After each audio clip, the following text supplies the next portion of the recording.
आज आप लोगों को कॉमन कार्प मछली के बारे में संपूर्ण जानकारी दी जाएगी। इस वीडियो में शुरू से लेकर ए से लेकर जेड तक सारी जानकारी देंगे कि कॉमन कार्प की मछली शुरुआत और उसकी बढ़ोतरी, उसकी बीमारी, हर एक चीज के बारे में बताया जाएगा। लेकिन ये वीडियो थोड़ी बड़ी हो जाएगी, आप पूरा देखिएगा। और कॉमन कार्प एक बहुत ही फायदे का सौदा है। तो दोस्तों, मैं हूं अमित श्रीवास्तव और आप देख रहे हैं अपना चैनल अमित की पाठशाला। अगर आप मेरे चैनल पर नए हैं तो प्लीज मेरे चैनल को सब्सक्राइब कीजिए, बगल में जो बेल आइकन है उसे प्रेस कीजिए ताकि अच्छी जानकारी आपको समय से पहले मिल सके। तो चलिए देर नहीं करते हैं, चलिए शुरू करते हैं। कॉमन कार्प मछली। हाँ दोस्तों, कॉमन कार्प मछली के बारे में आज हम लोग बात करेंगे। यह मछली जो है कॉमन कार्प मछली, यह जल्दी बढ़ने वाली मछलियों में से एक है। कॉमन कार्प में यह खासियत होती है कि यह मछली मौसम के अनुरूप अपने आप को ढाल लेती है, इसलिए इसे विश्व के दोनों क्षेत्र यानी गर्म और ठंडे दोनों क्षेत्रों में पाला जाता है। सबसे अच्छी बात यह है कॉमन कार्प मछली की, यह अपने आप को जो है मौसम के अनुरूप ढाल लेती है। कॉमन कार्प का शरीर जो होता है वह समतल होता है, पेट उसका गोल मटोल होता है, मुंह उसका चौड़ा होता है और नीचे की तरफ थोड़ा सा मुड़ा होता है और गलफड़े चौड़े होते हैं और उसके मुंह के दोनों कोने पर छोटे छोटे से बालनुमा छोटे छोटे से वो होते हैं, जो सेंसर होते हैं कहा जाता है उसको, तो वो होते हैं। इस मछली की यह खासियत होती है कि यह मछली कम समय में अच्छा वजन और अच्छा आकार ग्रहण कर लेती है। कॉमन कार्प मछली पानी की निचली सतह पर अपना भोजन लेती है। ये हमेशा आप ध्यान रखिएगा कि कॉमन कार्प हालांकि ऊपर भी भोजन एक खाती है, लेकिन पानी के निचली सतह पर ही यह अपना मुख्य भोजन वहीं से ग्रहण करती है। यह अनेक प्रकार के सड़े गले और जैविक पदार्थ भी बड़े चाव से खाती है। ऐसा नहीं है कि आप फीड ही केवल खिलाएंगे तो भी चल जाएगा, ये जैविक पदार्थ भी खाती है, प्लैंटन भी खाती है। तो यह सबसे अच्छी इसकी यही बात है। कॉमन कार्प फरवरी से अप्रैल और अक्टूबर से नवंबर महीने के दौरान अंडे देती है। कॉमन कार्प मछली की जो अंडे देने की का सीजन जो होता है वह यही है कि इसका जो है फरवरी से अप्रैल तक और अक्टूबर से नवंबर महीने के अंदर यह जो है अंडे देती है।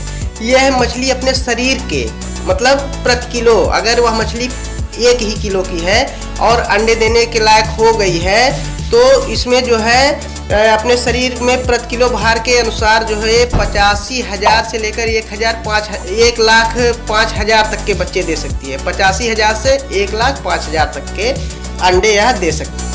दोस्तों, अगर हम केवल कॉमन कार्प का ही पालन करें और कोई मछली इसमें मिक्स ना करें तो यह जो है 1 एकड़ में हम 25,000 तक मछली इसको पाल सकते हैं। अब आप सोचिए कि आप IMC पालते हैं 7-8 हज़ार 10,000 तक पालते हैं और कॉमन कार्प अगर आप पालेंगे तो 1 एकड़ में 25,000 तक पाल सकते हैं। पर अगर अन्य मछलियों के साथ जैसे रोहू, ग्रास और कॉमन, इन तीनों का अगर हम लोग मिक्स पालन करें तो यह संख्या 8,000 के लगभग आ जाती है 1 एकड़ के हिसाब से। कॉमन कार्प मछली जो है वह 6 से 8 महीने में 1 किलो तक जो है आराम से हो जाती है। 1 किलो या 1 किलो 200 ग्राम तक ये हो जाती है 6 से 8 महीने तक। लेकिन अगर थोड़ा सा और समय इस पर हम लोग दे देंगे और ये जो है 10 से 14 महीने तक इसको हम लोग रख लेंगे तो ये 2.5 से 3 किलो तक साइज हो जाती है। अब सोचिए कितने कम समय में कितना अच्छा साइज वो ग्रहण कर लेती है। अब बात करते हैं कॉमन कार्प के भोजन यानी इसके चारे की। तो चारे की जो भी बात है यह है कि यह मछली कमर्शियल और घर के बने दोनों फीड को बड़े चाव से खाती है। कोई दिक्कत नहीं है, आप कमर्शियल फीड बाजार से भी लाकर खिला सकते हैं और घर पे भी बना के आप फीड को खिला सकते हैं। हालांकि घर वाला फीड जो है आपका सस्ता पड़ता है, लेकिन आप दोनों फीड इसको जो है खिला सकते हैं बड़े आसानी से और या दोनों ही फीड पर बढ़िया वजन जो है ये ले लेती है। हालांकि यह अपना भोजन निचली सतह पर लेती है, मैंने पहले ही बता दिया था कि ये अपना भोजन निचली सतह पर ये ज़्यादा वहीं से लेती है। पर अगर इसे आप फ्लोटिंग फीड भी देंगे तो भी कोई दिक्कत नहीं है, ये फ्लोटिंग फीड भी खा लेगी। या कमर्शियल फीड में भी आता है एक फीड जो मतलब थोड़ा उसमें नमी ज़्यादा होता है तो वह नीचे बैठ जाता है, तो वो भी यह आराम से खा लेती। दोस्तों, यह आप हमेशा ध्यान दीजिए कि कॉमन कार्प जो है उसका फीड जो है प्रोटीन की मात्रा उसके फीड में अच्छे से होनी चाहिए। जैसे आप मैरीन श्रिम्प को प्रोटीन की मात्रा देते हैं 18 से 20% तक, कैटफिश को 32 से प्रतिशत तक आप प्रोटीन देते हैं। हाइब्रिड ब्रास को जो है 38 से 42% तक आप प्रोटीन देते हैं, उनको इसकी आवश्यकता होती है। उसी प्रकार कॉमन कार्प को 20 से 30% तक की प्रोटीन की आवश्यकता होती है। तो इसको अच्छे से जो है आप प्रोटीन ऐसा भोजन बनाएं या ऐसा भोजन लाएं जिसमें प्रोटीन की मात्रा अधिक हो और जिससे इसके व्यवहार में कोई कमी ना आए। आप लोगों को बाजार में एक अच्छी क्वालिटी का फीड जो है मिल जाता है, पर आप घर पर भी फीड जो है बना सकते हैं, वहाँ सस्ता भी होता है। मैं जो अपने मछलियों को फीड देता हूँ वह घर पर ही बना कर देता हूँ, क्योंकि हमको पसंद नहीं है बाहर का फीड, मार्केट का फीड हमको काफ़ी पसंद नहीं है। मैं घर पे अपने हिसाब से फीड बनाता हूँ और मेरी मछलियाँ अच्छी बढ़ोतरी भी उनकी होती है। तो आप अगर घर पर ही बनाएंगे, मैं तो कहूँगा घर पर ही बनाकर आप फीड दें और मैं जिस आधार पर बता रहा हूँ उस आधार पर दें। मैं जो है घर पर ही फीड आपको देने का जो है राय दूंगा। आपको क्या करना है इसको भी मैं विस्तार से बताता हूँ कि घर पर आप फीड कैसे बनाएंगे। पहले तो आप यहाँ से आप ये जान लीजिए कि पहले दिन जब आप बच्चे को तालाब में डालें, इसका आप खास ध्यान रखिएगा भैया कि पहले दिन अगर आप बच्चे को डाल रहे हैं तो आप 24 घंटा कोई भी भोजन बच्चे को नहीं देंगे। जब आप कॉमन कार्प का बच्चा लाकर तालाब में डालते हैं, किसी भी परिस्थिति में चाहे जो हो जाए, आप उसको 24 घंटा वो कोई भी दाना कोई भी खाना आप नहीं देंगे। उसको जो खाना रहेगा, तालाब में प्लैंकटन रहेगा, उसको वो खाएगी। अगले दिन आप क्या करेंगे, केवल राइस ब्रान लेंगे वजन के अनुरूप और उसको उसमें डालेंगे और रोज शाम को यही फीड कराएंगे। केवल राइस ब्रान का फीड कराएंगे आप, वो भी कितने दिन, लगातार 15 दिन। 15 दिन तक आप ऐसे ही करेंगे। उसके बाद आपको क्या करना है, उसके बाद जो है मैं आपको बता रहा हूँ उस तरीके से आप फीड उसको कराइएगा और दी। दोस्तों, अगर आपको कम समय में अच्छी तरह से पैदावार और वजन लेना है तो मेरे बताए गए फीड के फार्मूले से आप काम करें। आपका ना तो फीड का अधिक पैसा खर्च होगा, ना ही आपको बहुत अधिक परेशानी होगी। तो मैं बताने जा रहा हूँ, इसको आप ध्यान से देखिए, आप इसको कहीं नोट कर लीजिएगा। सबसे पहले आपको क्या करना है, 75 किलो राइस ब्रान लेना है। ध्यान दीजिएगा, 75 किलो आप राइस ब्रान लेंगे। उसमें आप जो है 22 किलो सरसों या बनोले की खली ले लेंगे। कितना, 75 किलो राइस ब्रान, 22 किलो सरसों या बनोले की खली और जो है 1.5 किलो आप ले लेंगे। गुड़ को आप क्या करेंगे, बारीकी से खूब छोटे छोटे टुकड़े में जहां तक हो सकेगा एकदम पीस देंगे उसको, गुड़ को। और 1 किलो आप नमक लेंगे। 500 ग्राम आप मिनरल मिक्सचर लेंगे। ठीक, इस तरीके से आप सबको एक साथ मिलाकर खूब अच्छी तरह से उसको मिला लेंगे। इन सभी मिक्सचर को जो भी आप ये सब मिला के मिक्स किए हैं, लगभग 1 कुंटल ये तैयार हो रहा है, तो 100 किलो के लगभग तैयार हो रहा है। तो इसको आप क्या करेंगे, 10-10 किलो की बोरियों में आप भर देंगे। क्या करेंगे, सभी मिक्सचर को आप 10-10 किलो की बोरी में भर देंगे और बोरी में भरने के बाद आप लगभग 1-1 अंगुल का 10, 12, 15 छेद कर देंगे बोरी में, किनारे किनारे, नीचे, बीच में। आप इस आधार पर 10-12 छेद कर देंगे। फिर क्या करेंगे, उन्हीं बोरियों को तालाब में अपने किसी बांस या तार के सहारे, ध्यान से मेरी बात सुनिएगा दोस्तों, किसी बांस या तार के सहारे तालाब में बांध देंगे और डाल देंगे। बांस या तार का जो है सहारा इसलिए लेना होता है कि बाद में जब आप को पता करना हो कि मछलियाँ कितना भोजन खाई या खाई कि नहीं खाई, या फिर खा ली तो हमको डालना है, तो आप आसानी से उस बोरी को उठा सकें। जब आप बोरियों को तालाब में डाल देंगे तो जब भी आपकी मछलियों को भूख लगेगी, अब आप ये जान लीजिए, चाहे फीड देंगे चाहे नहीं देंगे, लेकिन जब भी आपके मछलियों को भूख लगेगी तो उस बोरी के पास वो आकर छेद द्वारा वो अपना भोजन ग्रहण कर लेंगी और आपका भोजन नुकसान भी नहीं होगा। दिमाग से इसको सोचिएगा, फिर आपको पता लगेगा कि हाँ मैंने क्या बताया। आज तक आप लोगों को कोई भी रिकॉर्ड है कि ये तरीका अगर कोई भी सरकारी या प्राइवेट व्यक्ति बताया हो, मैं बता रहा हूँ मेरे आधार पे चलिए, मैं खुद यही काम करता हूँ। तो यही आपको करना है कि मछलियाँ आके वहाँ से अपना भोजन ग्रहण कर लेंगी और बड़े आसानी से, आप एक दिन भोजन भी नहीं देंगे तब भी आपको कोई। दोस्तों, इस बात का भी और ध्यान रखिएगा कि यही जो चीज़ें मैंने बताया है कि 75 किलो जो है राइस ब्रान, ये सारी चीज़ें तो मिक्स करके भी आप बना हुआ भी रख लीजिएगा। और यही चीज़ें जो है इसी फीड को रोज़ शाम को थोड़ा सा तालाब में आप डाल देंगे, जिससे आपकी मछलियाँ ऊपर आकर भी खाएंगी। ऐसा नहीं कि नीचे नीचे ही खाएं, ऊपर आए ही ना। तो आप बस इतना कर दें तो आपकी मछलियाँ पर्याप्त आहार समय से पा जाएंगी और अच्छी तरह से बढ़ेंगी। समय समय पर बोरी को देखते रहिए, उसमें फीड तो ख़त्म नहीं हो गया है। आप अगर उसको देखते रहिएगा, ऐसा नहीं कि आप डाल दिए निश्चिंत हो गए, फीड खा के सब छुट्टी की और आप जान ही नहीं पाए, तो फिर आपको उसमें डालना रहेगा।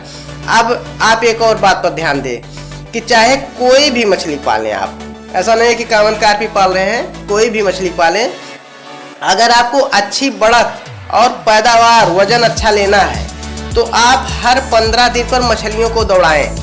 दौड़ाने का क्या तरीका है कि 2 लोग 3 लोग तालाब में घुस जाए, उसमें खेले कूदे तैरे और मछलियाँ दौड़ती रहेंगी। या फिर आप भैंस को भी अपने गांव या अगल बगल के लोग रहे उनको भैंस वाले को कह दीजिए अगर संभव हो तो कि लाके मेरे तालाब में जो है भैंस को नहलाया करो, उससे भी मछलियाँ जो है भागेंगी, दौड़ेंगी और उनकी बढ़ोतरी बढ़िया से हो। दोस्तों एक और सबसे महत्वपूर्ण जो है टॉपिक छूट जा रहा था तो उसको मैं बता देता हूँ, बस थोड़ा सा ही है, इसको आप ध्यान से सुनिए कि अब जो है अगर कामन कार्प मछली पाल रहे हैं तो तालाब में खाद प्रबंधन की जो है बात भी हम लोग कर लेते हैं। क्योंकि आपसे मैंने पहले कह दिया था कि कामन कार्प मछली जो है कमर्शियल फीड, घर के बनाए फीड और जैविक प्लैंकटन आदि को खाकर भी बड़ी हो सकती है। तो आपको जैविक भी अपने तालाब में जैविक खाद प्रबंधन भी बनाना चाहिए। तो कैसे यह बनाएंगे इसके बारे में मैं आपको थोड़ा सा बता दे रहा हूँ कि आप यह जान लें कि मछली पालने में मुख्यतः जो है जैविक और अजैविक दोनों प्रकार की खादों का उपयोग होता है।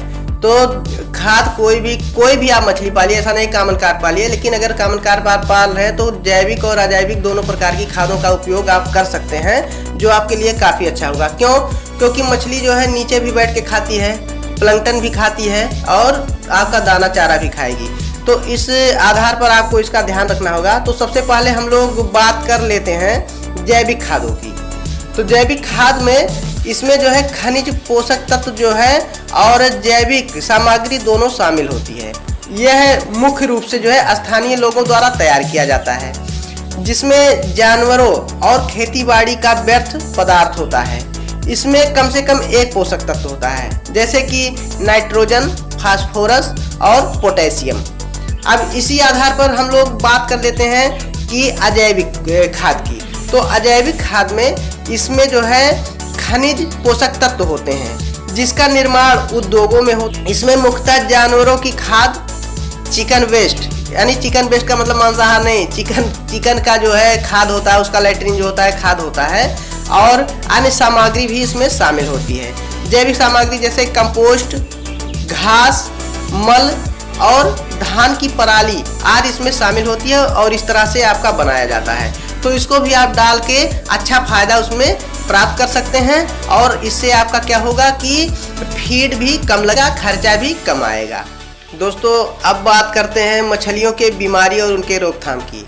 चाहे वो कामन कार्प हो चाहे कोई और मछली हो, बीमारी सब में सामान्य लगती है और उसका रोकथाम बहुत आवश्यक है। मैं पूरे डिटेल से बता रहा हूँ, कृपया आप इसको ध्यान से सुनिएगा। हो सकेगा तो कहीं इसके इलाज को नोट कर लीजिएगा। आपको कहीं भी कुछ देखने की, किसी से पूछने की कोई आवश्यकता भविष्य में नहीं पड़ेगी।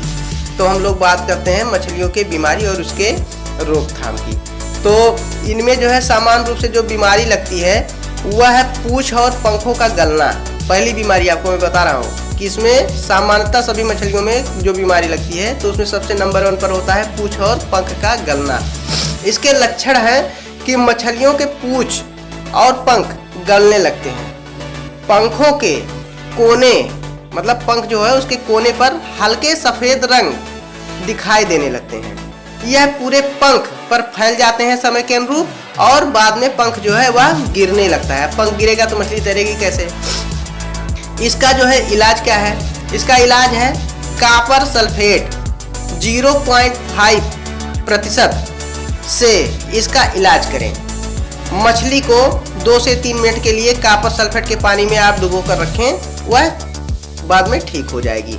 अब दूसरी बीमारी क्या है, गलफड़े गलना, उसका गलफड़ा जो है गलने लगता है। इस बीमारी में गलफड़े जो है वह स्लेटी रंग के हो जाते हैं और अंत में गिर जाते हैं। मछली का सांस घुटने लगता है, फूलने लगता है और वह सांस लेने के लिए पानी की सतह पर आ जाती है। आखिर में क्या होता है कि दम घुटने से वह मछली जो है वह मर। अब इसका इलाज क्या है, इसका इलाज ये है कि उस मछली को आप निकाल लें और 5 या 10 मिनट के लिए जो है नमक के घोल में उसको डुबोकर रखें और इस तरह से इस बीमारी का इलाज किया जाता है। अब तीसरी बीमारी है EUS। इसका लक्षण क्या है, इसका लक्षण है कि शरीर पर फोड़े का होना, चमड़ी और पंखों का खुरना, जिससे मछली की मौत हो जाती है। इसका इलाज क्या है, पानी में 200 किलोग्राम प्रति एकड़ के हिसाब से आप चूना को डालिए।